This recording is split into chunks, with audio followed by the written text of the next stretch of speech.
30 lakhs per annum, 40 lakhs per annum, 50 or even at times 70 lakhs per annum. What exactly is the reality of these IIM or these MBA salary packages which you hear so often? I know that you're an MBA aspirant and probably you're really excited to step into the world of MBA and you're thinking that what exactly is the salary which I can get if I pursue MBA. I know a lot of you would be calculating this that okay, MBA करने का कोई फायदा भी है या फिर किस stream में MBA करने चाहिए कि हमें ज्यादा से ज्यादा सैलरी मिल पाए. Well, in this video my objective is to give you a deep dive insight of whether those salary numbers are real or are they fake and whether you get to really keep that entire 40 lakhs per annum in your bank account or is there something more to it. Hi, I'm Darpan Saxena, an MBA graduate from IIM Udaipur and I help MBA students create fulfilling careers without depending on placements. तो इस video के लिए मैंने काफी research करा है and मैंने पूरी एक PPT क्रिएट करी है so that I can give you a deep dive of it, that what exactly is the truth of these MBA salaries. I'm sure that you would have watched a lot of these videos online which sensationalized it that hey, MBA salaries and the realities of this. My objective is to tell you that it's not as bad as you think. There is a reality which is basically universal for all. सबके साथ होता है ये, which is what you have to understand in this. So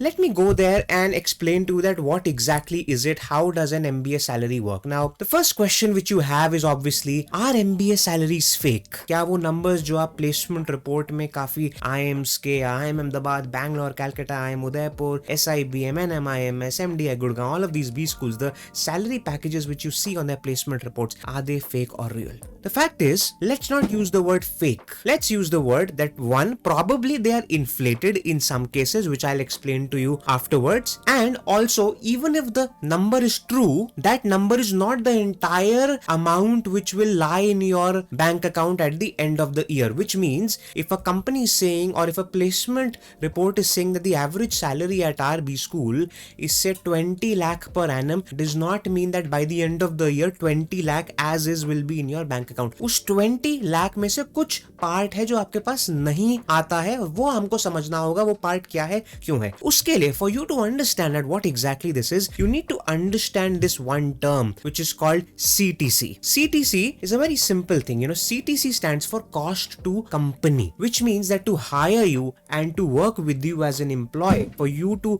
be working with them as an employee, there's a certain cost which they have to incur. Now, what does this cost usually include? What are the various components that are included in that cost? As you can see on your screen, usually it is a joining bonus, which means, for example, some companies when you join them, they give you a one-time joining amount. कि जी ये पैसा आपका है, we welcome you to this organization. It's almost like that. That's that. Then comes your basic salary. Now, basic salary is the salary amount which is as per your job role, as per your designation.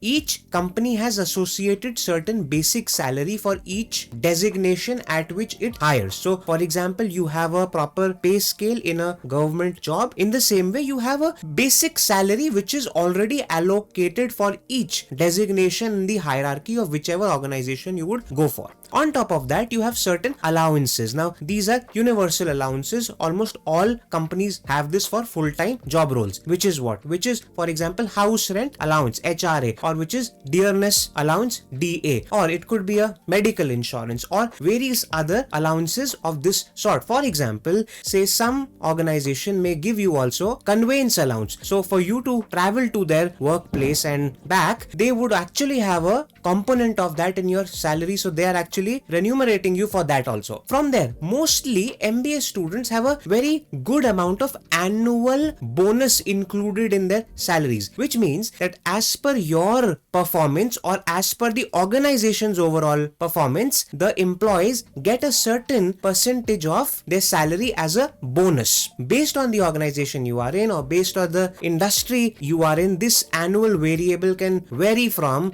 as low as 20% of your salary to as high as 200% of your salary, which means आपके fixed amount of salary से शायद ज़्यादा आपका variable होगा. These are some kind of jobs which actually offer that. I'll be explaining about all of these things too. And obviously, you have the PF, the Provident Fund, and the gratuity. Provident Fund is a government initiative wherein each organization needs to deposit a certain percentage of the basic pay in the provident fund with the government, so that at your retirement you can get that amount. So it's more like a retirement benefit scheme by the government, which mandates your employer to deposit certain amount each year, each month with them. Then gratuity is a similar amount which you would get if you stay with one employer for at least 5 years. So at the end of those 5 years you get that gratuity amount as well, which is be saved. And from there, one more kind of a component, it could be ESOPs. ESOPs, it usually stands for employee stock option plan, which means that one more incentive which an employee may have in that organization is that if you stick with us, say for 1 year or 2 years or 3 years, usually it is for 3, 4, 5 years, longer durations of time, then you can get some stock of that organization. Stock means shares. So these are all the components which could be in your salary. I'm not saying that all of these will be in your salary, but basis the kind of organization you are in, basis the kind of industry and the domain you are in, whatever the standard practices of that industry are, or whatever the lucrative salary your organization wants to create for you,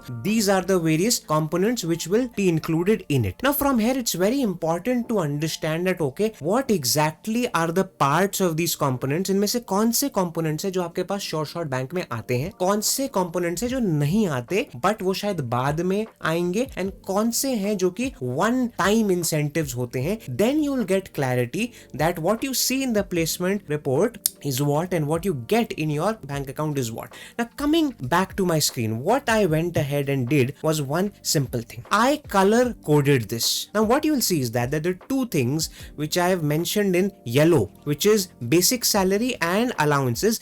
This is the fixed part of it. Fixed means in this particular screen, when I'm saying fixed, I mean to say that this will remain the same. This is not dependent on anything else which you are seeing on your screen. This is what has been finalized, that खराब से खराब हालत में आपको इतना पैसा तो मिलेगा ही. That is that. Then the ones which are marked in blue, which is your annual incentive, your annual bonus, is obviously the variable. This is dependent on two things. ये दो चीजों के ऊपर निर्भर करता है. एक, it could be based upon your performance, which means that probably you could be having certain personal targets which you have to meet or which you have to overachieve.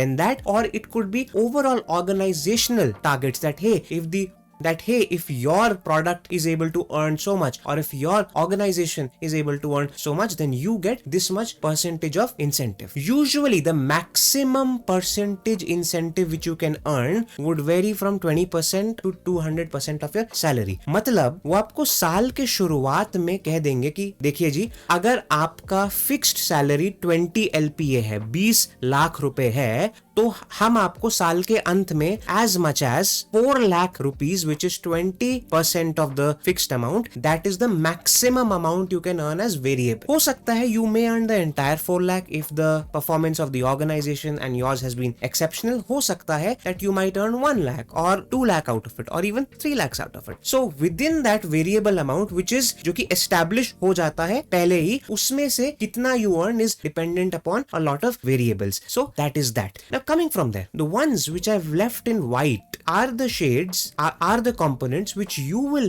get in your account, but they will be only one time. For example, joining bonus you get only when you join the organization. बस खत्म. तो हो सकता है कि आपके CTC में जो आपका placement report you have seen, उसके अंदर if you're seeing an average salary of say 24 lakhs, out of those 24 lakhs, it could be that 4 lakhs is actually the joining bonus which you get only in the first year as soon as you go inside the company, and then that is gone. So effectively, out of those 24 lakhs, 4 lakhs is that, but usually it's not 4 lakhs. Usually it's like 1 or 2 lakhs. So this is something which you get one time. Same way, the ESOPs, your stock holding options or your stock which you will get is only once. That too once you've completed a certain duration, a certain tenure in that organization, and also you can avail it once. I mean, whenever you plan to sell that share, you will be able to earn from it. Now the one thing which I've mentioned in red is something called as deductions, which means while PF and gratuity is something which is being computed on your basic salary, ये आपके basic salary से ही calculate होता है, मगर ये आपके bank account में नहीं आता है. ये जाता है गवर्नमेंट के पास, या फिर ये आपके लिए कहीं पे stored रहता है ताकि आपको ये बाद में मिल सके. So eventually all of this will come to you only. PF will come when you are retired, and gratuity after you have served for 5 years in that organization. It will come to you as is, but not right now. So effectively, this is what you need to understand in this entire thing. Now further, what I would do is that these three components, the basic salary, the allowances, and the annual variable, the annual bonus, if you actually see, you will realize that only these three are the components which will come to you every year. सिर्फ यही तीन components हैं जो आपके साथ हर साल आपके पास आएंगे. These three components together are called the gross salary, which you get annually, because obviously the joining one you get only once you have joined. It's a one-time thing, and the remaining two you will not get it each year. Therefore, in reality, only these three components will come to you every year. These are the only three annually recurring components which are called as gross salary. Now from this gross salary comes your tax, the government tax, the income tax which you have to pay, which is as per your tax slab. Now because if you are an MBA aspirant who's aspiring for the top 20, top 10, top 20 B schools, obviously most likely you'll end up in that highest 30% tax slab. So from here you can know that okay, certain part of it is going to go in taxes. Now अब आपके gross salary में से जब tax हटा देते हैं तो जो आपके पास रह जाता है, that is your take home, that is your in hand salary. So broadly this is what you need to understand in this entire way, that what will be mentioned in that placement report will be a summation of all of these 5 or 6 or even something else apart from this. This will be a summation of, in reality, what you get in hand is broadly these three components which you have on an annual recurring basis. That is that. This does not mean that the salaries which are there on the placement reports, they are fake. In fact, if you go to the placement report of say an IIM Ahmedabad or even an IIM Udaipur, what they do is that for the sake of transparency, and it's great how they actually do it, they never state it as salary. They have given a beautiful verbiage for this. It's called maximum earning potential, which means what? Which simply implies कि आपका potential to earn from this organization or from this B school is so much, which includes your stock options. For example, that वो stock option है, at some stage later when you have stuck with that organization, you can liquidate that stock, you can sell that stock, and therefore you can earn from that as well. So maybe a better way to see it is that what is the maximum amount which I can earn does not mean it is the maximum or it is the actual amount which you earn. इसको थोड़ा और अच्छे से समझने के लिए एक चीज और कर सकता हूँ. I can give you an example of this. That suppose करिए अगर ये salary है, what is that thumb rule which you can apply, basis which you can find out that okay, what is the component which you'll earn each year.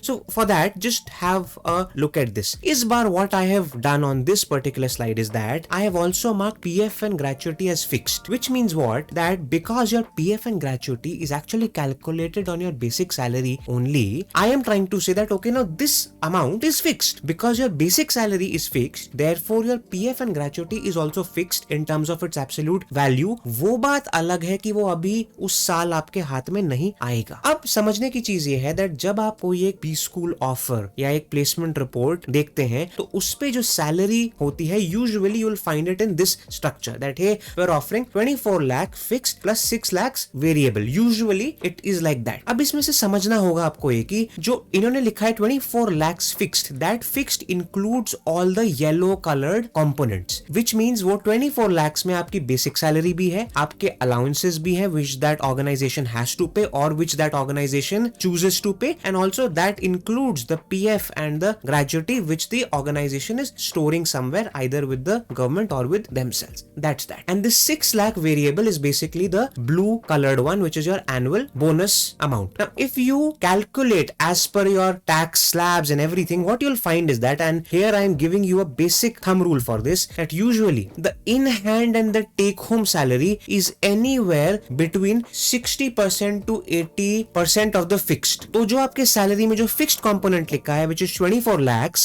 अगर आपको जानना है कि actual amount आपके पास महीने के अंत में या साल के अंत में कितना आएगा, तो 24 lakhs का आप 60% से 80% के बीच में कोई भी परसेंटेज लेके कैलकुलेट कर सकते हैं. That, my dear friends, is the final amount which will come to you. Now one would ask, why are you saying 60% to 80%? Because that depends on organization to organization. That depends also on how much is the basic salary which your organization has set. So if the basic salary is more, that would affect reflect the PF and gratuity which would get withhold. तो actual जो आपके हाथ में या फिर आपके bank account में महीने के एंड में आता है वो इस पे डिपेंड होता है कि आपके HR ने आपकी बेसिक सैलरी क्या फिक्स करी हुई है. So this is something very interesting. Again, I would quickly give you a simple thumb rule for this as well. That what I've tried to do here is that suppose the fixed component is this, then how much could be the in hand which you'll earn, and you can cross check it with any of your seniors, you can cross check it with any of your friends. If you're already in a job, you will know this already. Let's say for example, if your salary after your MBA is anywhere from 8 lakh to 12 lakhs, which means that you are from a very tier 3, 4, 5 school, then your in hand is going to be somewhere around 50,000 to 75,000. If your fixed component is anywhere from 13 lakhs to 20 lakhs, which is where most of the B schools are, except for say the top 10 B schools, then your in hand is going to be anywhere from 80,000 to 1,20,000. That's that. And if your fixed component is 21 to 30, which is your top 5, 10 B schools, then your in hand is going to be somewhere from 1,30,000 to 1,80,000. All of this is per month. I mean, I'm trying to say that the one which you're seeing in fixed component on the left column is basically the annual CTC, and what I've shared in hand is basically a monthly in hand. That is what I've tried to do for you over here. I'm sure that this video gave you that enlightenment, that clarity about what these IIM salaries are. How do you need to think about these salaries? How do you need to evaluate it? Because that is important once you're making a choice for yourself. You don't want to walk into a B school thinking that, hey, I'll earn say a 24 lakhs, and you leave your existing job for that, but you'll realize that, hey, after 2 years what you'll earn is actually similar to what you were already earning. So this video was an attempt to give you the clarity which you need. This video is all you need to watch to know the reality of MBA salaries. I plan to make few more videos for you in which I'll go in depth as per which domain gives you how much. So if you're excited to watch that, go ahead in the comments and let me know if you want to watch that video. I'll make it and I'll link it in the description. Thanks a lot and goodbye.